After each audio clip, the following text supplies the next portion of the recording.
नमस्कार। आदाब।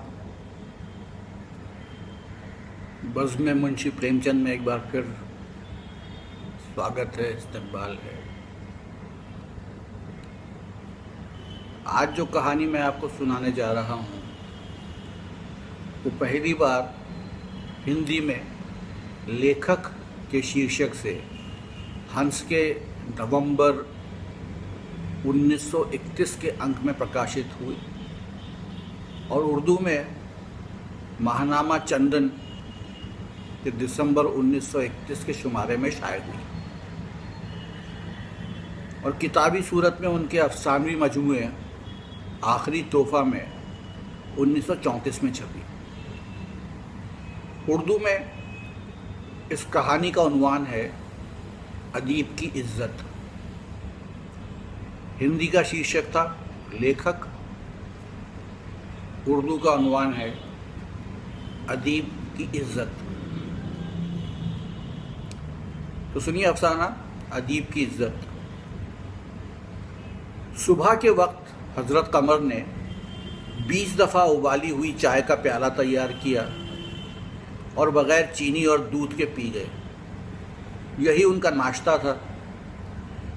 दूध और चीनी उनके नज़दीक ज़रूरियात ज़िंदगी में न थी।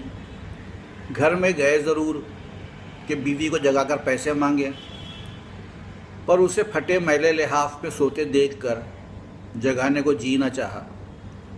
सोचा शायद मारे सर्दी के रात भर नींद ना आई होगी। इस वक्त जाकर आंख लगी है। कच्ची नींद में जगा देना मुनासिब न था। चुपके से लौट गए।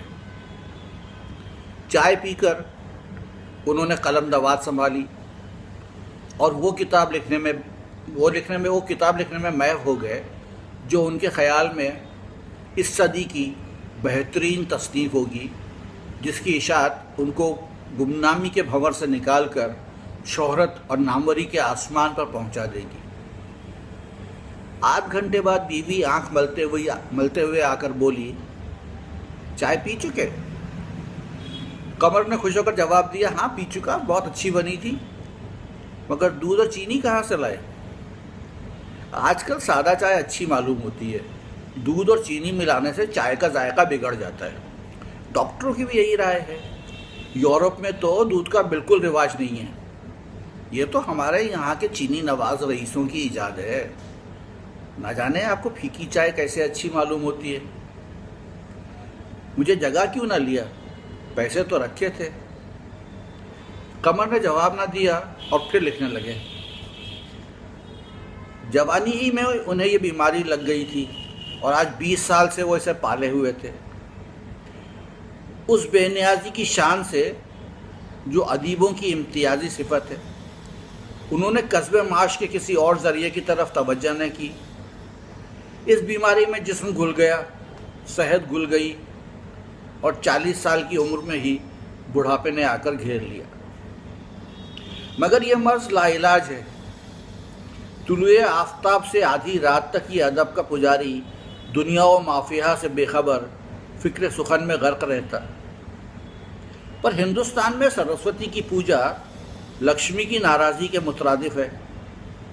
दिल तो एक ही था। दोनों देवियों को एक साथ क्यों कर खुश न करते?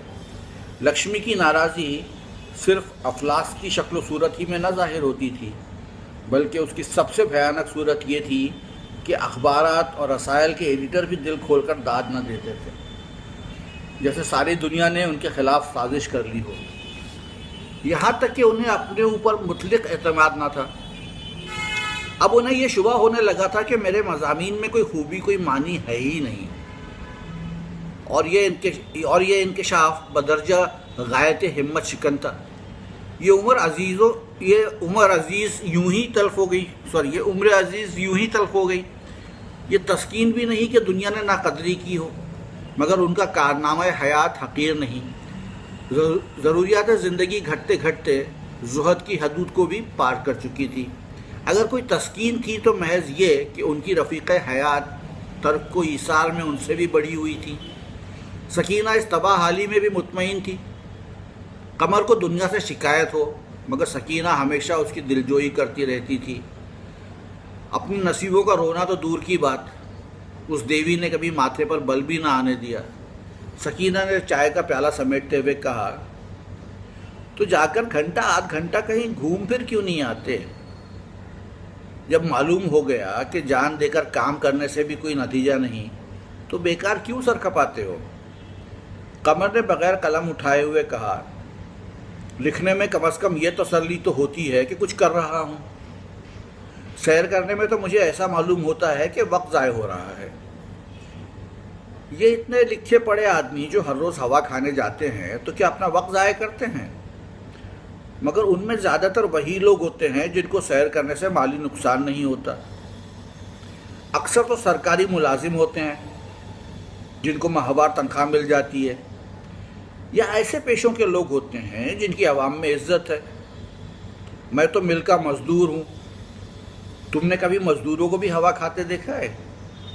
जिन्हें खाने की कमी नहीं, उनको हवा की ज़रूरत है। जिन्हें रोटियों के लाले हैं, वो हवा क्या खाएंगे? फिर तंदुरुस्ती और लंबी उम्र की भी उन्हीं को ज़रूरत है। इस बार को सर पर कुछ दिन और उठाए रखने की ख्वाहिश मुझे क्या ज़रूर है?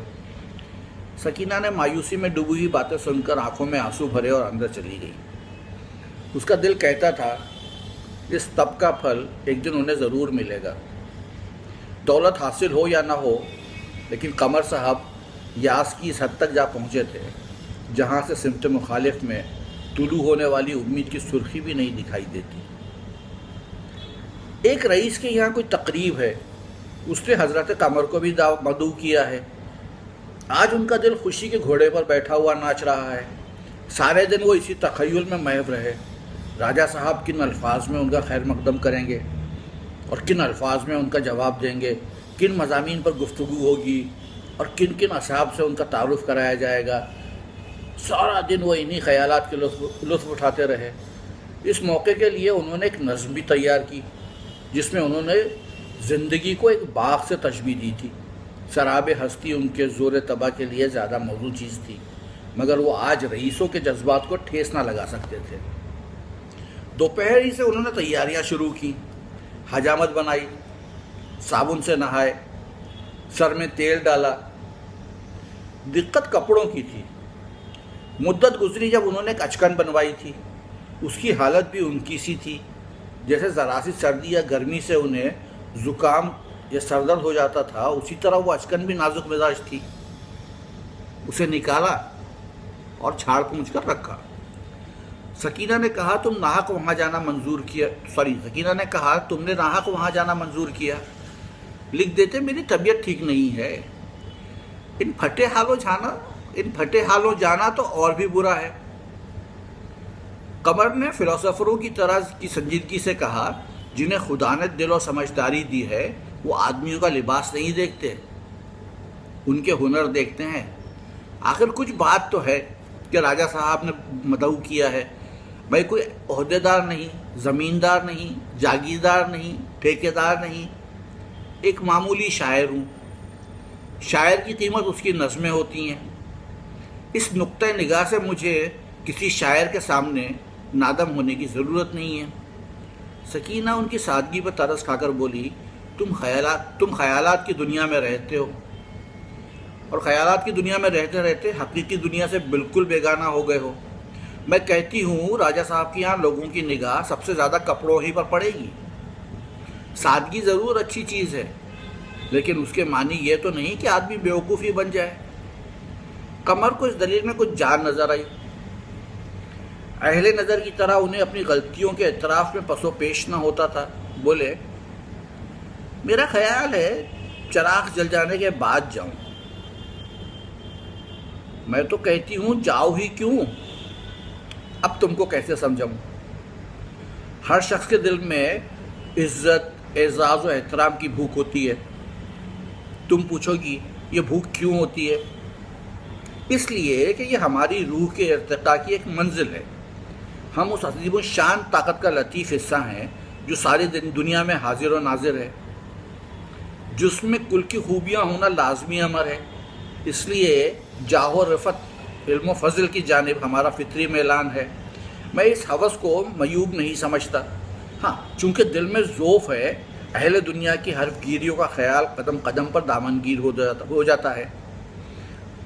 सकीना ने गला छुड़ाने के लिए कहा, अच्छा भाई जाओ, मैं तुमसे बहस नहीं करती, लेकिन कल के लिए कोई सबील सोचते जाओ, क्योंकि मेरे पास सिर्फ एक आना रह गया है।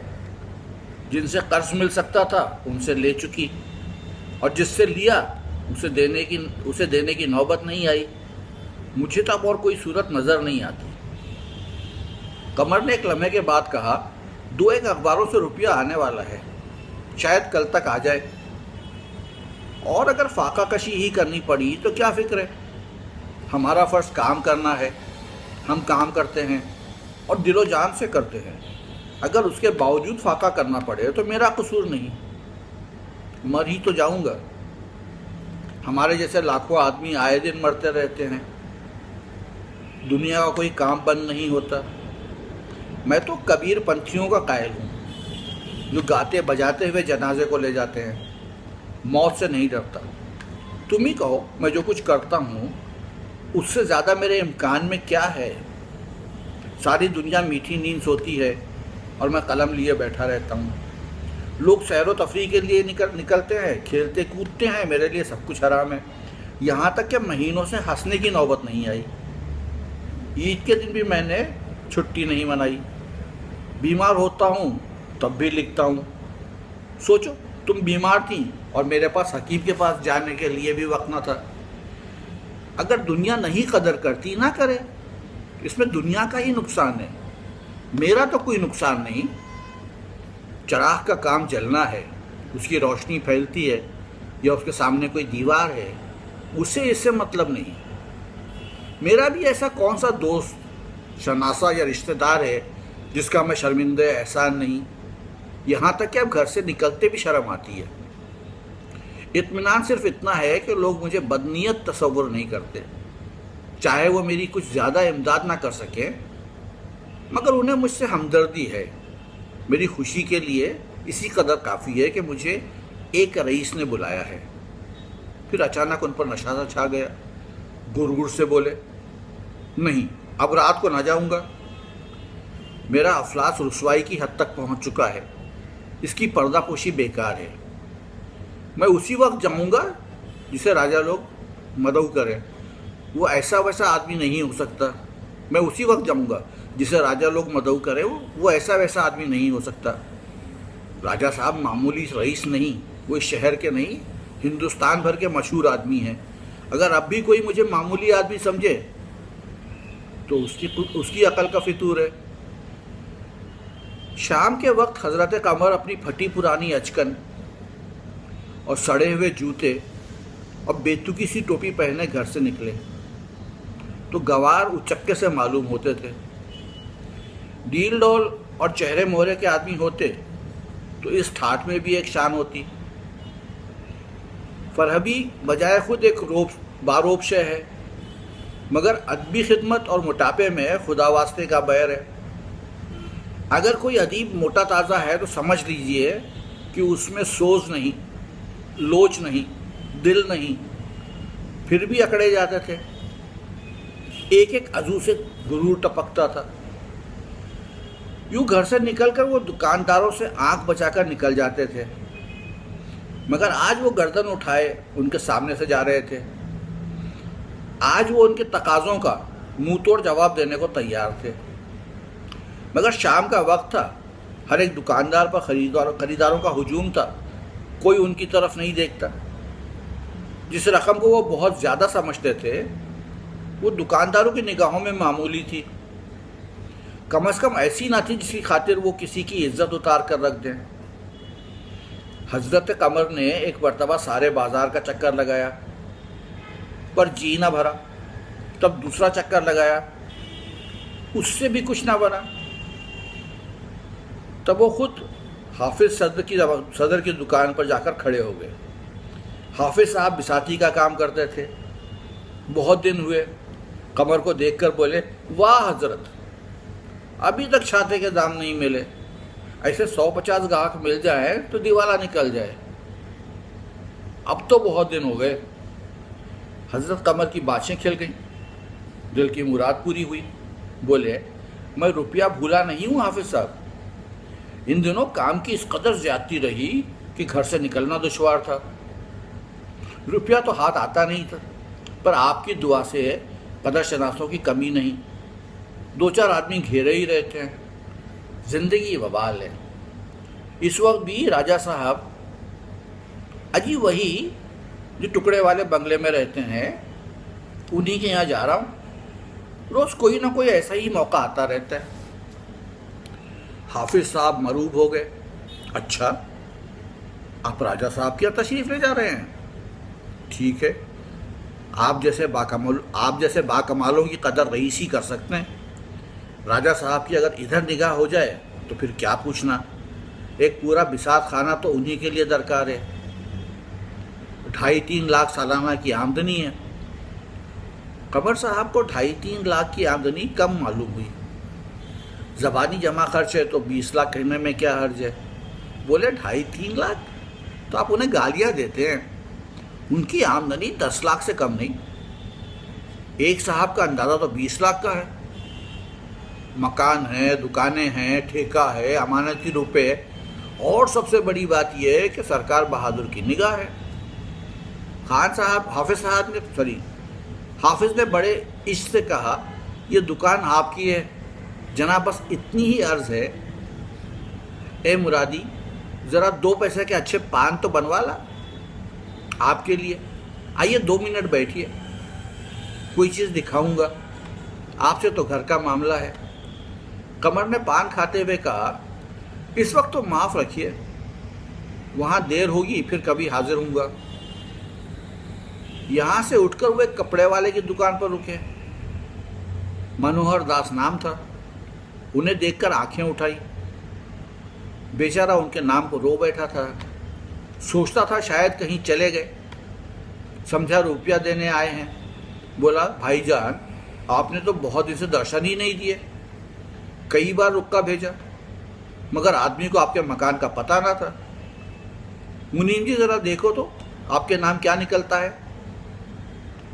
कमर की रूह तकाज़ों से कांपती थी, लेकिन आज इस तरह बेफिक्र खड़े थे जैसे कोई आहनी कपड़ा पहन रखा हो जिसमें कोई हथियार कारगर नहीं होता। बोले, ज़रा राजा साहब के यहाँ हुआ हूँ तो बेफिक्र होकर बैठूँ, इस वक्त नहीं, जल्दी में हूँ। राजा साहब पर मनोहर दास के कई 100 रुपये निकलते थे, फिर भी उनका दामन ना छोड़ता था। 1 के 3 वसूल करता। उसने कमर को भी इसी जमात में रख लिया जिसका पेशा रईसों को लूटना है। बोला, पान तो खाते जाइए जनाब, राजा साहब 1 दिन के हैं, हम तो 12 महीनों के हैं। कुछ कपड़ा दरकार हो तो ले जाइए, ईद आ रही है। मौका मिले तो राजा साहब के खजांची से कहना, पुराना हिसाब बहुत दिनों से पड़ा है, अब तो साफ़ हो जाए। अब हम ऐसा कौन सा नफ़ा ले लेते हैं कि 2-2 साल तक हिसाब ही ना हो। कमर बोले, इस वक्त तो पान वान रहने दो भाई, देर हो जाएगी। जब उन्हें मुझसे मिलने का इस कदर इश्तियाक है और मेरा इतना अदब करते हैं तो मेरा भी फ़र्ज़ है कि उन्हें तकलीफ़ ना होने दूँ। हम तो कदरदानी चाहते हैं, दौलत के भूखे नहीं। कोई हमें चाहे तो हम उसे ग़ुलाम हैं। किसी को रियासत का गुरूर है तो हमें भी अपने इल्म कमाल का गुरूर है। हज़रत कमर राजा साहब के बंगले के सामने पहुँचे तो दिए जल चुके थे। अमीरों और रईसों की मोटरें खड़ी थीं। दरवाजे पर वर्दीपोश दरबान खड़े थे। एक साहब मेहमानों का इस्तकबाल कर रहे थे। कमर को देखकर झिझके, फिर उन्हें सर से पांव तक देखकर बोले, आपके पास कार्ड है? कमर साहब की जेब में कार्ड था, मगर इस मुतालबे पर उन्हें गुस्सा आ गया। उन्हीं से क्यों कार्ड मांगा गया? औरों से तो कोई पूछता नहीं। बोले, मेरे पास तो कोई कार्ड नहीं। आप दूसरों से कार्ड मांगते तो मैं भी दिखा देता, वरना मैं इसे अपनी तौहीन समझता हूँ। आप राजा साहब से कह दीजिएगा कमर आया था, लौट गया। वो बोले, नहीं नहीं जनाब, अंदर चलिए, आपसे तारुफ ना था, माफ़ फरमाइए। आप ही जैसे हिसाब से तो महफिल की रौनक है। खुदा ने आपको वो कमाल अता फरमाया है कि सुभान अल्लाह। उस शख्स ने कमर को कभी ना देखा था, मगर उसने जो कुछ कहा वो हर एक मुसन्निफ, हर एक शायर के मुतालिक कहा जा सकता है। और हमें यकीन है कि कोई अदीब इस दात से मुस्तस्ना नहीं। कमर अंदर पहुंचे तो देखा कि बारादरी के सामने वसी और आरास्ता अहाते में बिजली के लैंप रोशन है। वस्त में एक हौज है। हौज में संगमरमर की एक परी के सर पर फव्वारी की फुहारें रंगीन लैंपों से रंगीन होकर ऐसी मालूम होती थीं जैसे कौज़े क़िज़ा पिघल कर रिस रहा हो। हौज के चारों तरफ मेज़ें लगी थीं। मेज़ों पर सफ़ेद मेज़पोश, उन पर खूबसूरत गुलदस्ते। कमर को देखते ही राजा साहब ने खैर मकदम किया। आइए आइए, अब के अनीसे हिंद में आपकी नज़म देख कर तो दिल खुश हो गया। मुझे मालूम ना था इस शहर में आप जैसे रतन भी छुपे हुए हैं। फिर बैठे हुए अहबाब से उनका तारुफ कराने लगे। आपने हज़रत कमर का नाम तो सुना होगा, तो वो आप ही हैं। क्या शीरीनी है, क्या जिद्दत है, क्या तखय्युल है, क्या रवानी है, क्या नुदरत है। वाह, मेरा दिल तो आपकी चीज़ें पढ़कर नाचने लगता है। एक साहब ने, जो अंग्रेज़ी सूट में थे, कमर को ऐसी निगाहों से देखा गोया वो चिड़ियाघर का कोई जानवर हो, और बोले, आपने अंग्रेज़ी शायरी का भी मुताला किया है, बायरन, शेले वगैरह? कमर ने बेइतनाई से जवाब दिया, जी हाँ, थोड़ा बहुत देखा है। आप इन उस्तादों के फ़न की किताबों में से किसी का तर्जुमा कर दें तो आप अपनी ज़बान की बड़ी खिदमत करेंगे। कमर अपने आप को बायरन, शेले से जौ भर भी कम न समझते थे। बोले, हमारे यहाँ रूहानियत का अभी इतना फुकदान नहीं हुआ कि मगरबी शायरों से भीख मांगें। मेरा ख्याल है कम से कम इस मजमून में हम अब भी मगरब को बहुत कुछ सिखा सकते हैं। अंग्रेजी पोश साहब ने कमर को पागल समझा। राजा साहब ने कमर को ऐसी निगाहों से देखा गोया कह रहे हों, ज़रा मौका महल देखकर बातें करो, और बोले, अंग्रेज़ी लिटरेचर का क्या कहना, शायरी में तो उसका जवाब नहीं। अंग्रेज़ी पोश, हमारे शायरों को अभी तक इतना भी मालूम नहीं कि शायरी के क्या मानी है। वो अभी तक हिजरो विसाल को शायरी का मकसूद समझे बैठे हैं। कमर ने ईंट का जवाब पत्थर से दिया। मेरा ख्याल है आपने हिंदुस्तानी शोरा का कलाम अभी तक देखा ही नहीं, अगर देखा है तो समझा नहीं। राजा साहब ने कमर का मुंह बंद करने का फैसला कर लिया।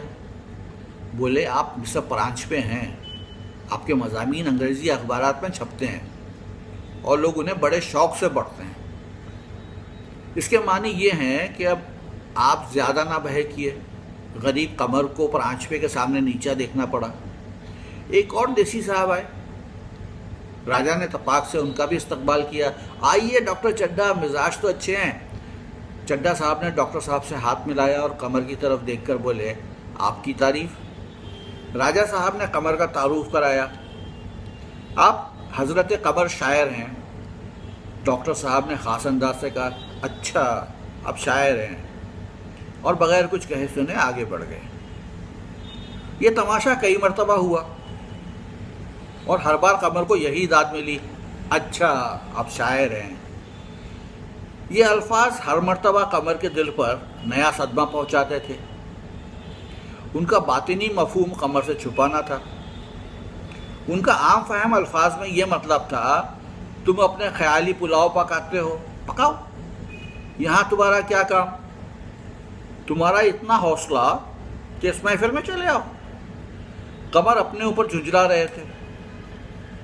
दावती कार्ड पाकर वो फूले न समाये थे, लेकिन यहाँ आकर उनकी जिस कदर ज़िल्लत हुई उसको देखकर अपना इत्मीनान का झोपड़ा जन्नत से कम न लगा। उन्होंने अपने आप को ताना दिया, तुम्हारे जैसे इज्जत के हवसमंदों की यही सज़ा है। अब तो आंखें खुली कि तुम कितनी इज्जत के मुस्तहिक हो। तुम खुद इस गरजमंद दुनिया में किसी के काम नहीं आ सकते। वकील, बैरिस्टर तुम्हारा एहतराम क्यों करें? तुम उनके मुवक्किल नहीं हो सकते। डॉक्टर और हकीम तुम्हारी तरफ क्यों देखें? उन्हें बगैर फीस के घर आने की ज़रूरत नहीं। तुम लिखने के लिए बने हो, लिखते जाओ, बस दुनिया में तुम्हारा और कोई मसरफ नहीं। अचानक लोगों में हलचल मच गई। आज का जलसा जिन साहब के एजाज में था वो आ गए। ये साहब यूरोप से कोई बड़ी डिग्री लेकर आए थे। राजा साहब ने लपक कर उनसे हाथ मिलाया और कमर से बोले, आप अपनी नज्म तो लिख ही लाए होंगे। कमर ने जवाब दिया, मैंने कोई नज्म तैयार नहीं की। सच? अब तो आपने गज़ब ही कर डाला। अरे भले आदमी, तो अभी बैठकर कोई चीज़ लिख लो, 2-4 शेर ही हो जाएं। ऐसे मौके पर एक आध नज्म का पढ़ा जाना लाजमी है। मैं इस कदर जल्दी में कोई चीज़ नहीं लिख सकता। मैंने बेकार इतने आदमियों से आपका तारुफ कराया, बिल्कुल बेकार। अरे भाईजान, किसी पुराने शायर ही की कोई चीज़ सुना दीजिए। यहाँ कौन जानता है? जी नहीं, माफ़ फरमाइए, मैं भांड या मीरासी नहीं हूँ। ये कहते कहते हजरत कमर वहाँ से चल दिए। घर पहुँचे तो उनका चेहरा खिला हुआ था। सकीना ने खुश होकर पूछा, इतनी जल्दी कैसे आ गए? मेरी वहाँ ज़रूरत न थी। चेहरा खिला हुआ है, खूब इज्जत अफजाई हुई होगी, ऐसी कि ख्वाब में भी उम्मीद न थी। खूब खुश हो रहे हो? इसलिए कि आज मुझे हमेशा के लिए सबक मिल गया। मैं चिराग हूँ और जलने के लिए बना हूँ। मैं ये बात भूल गया था, मगर खुदा ने मुझे ज़्यादा भटकने ना दिया। मेरा ये झोंपड़ा ही मेरे लिए जन्नत है। मैंने आज समझ लिया कि अदबी खिदमत पूरी इबादत है। अदबी खिदमत पूरी इबादत है। यही तो रोना है भाई हमारे मुल्क का,